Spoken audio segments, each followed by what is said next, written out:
Guys, রাতে dinner করতে বসে পড়লাম।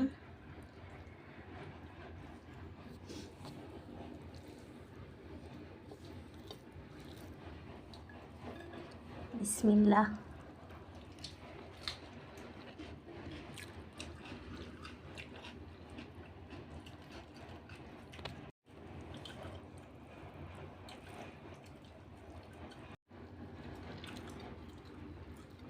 ঠিক আছে বন্ধুরা, সবাই ভালো থাকবেন, সুস্থ থাকবেন। Good night.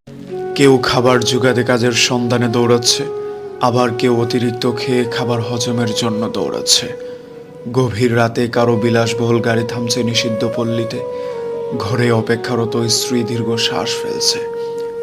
কেউ ভাঙা গড়ে থেকে ওই স্ত্রীকে নিয়ে অবিরত সুখের স্বপ্ন বুনছে। কেউ ভাবছে আর কয়টা দিন, ডিভোর্স পেপারে সাইন করলেই মুক্তি। কেউ একটা সম্পর্ক টিকিয়ে রাখার জন্য রীতিমতো যুদ্ধ করে চলছে। কেউ সন্তান ডাস্টবিনে ফেলে দিয়ে দায় মুক্ত হতে চাইছে।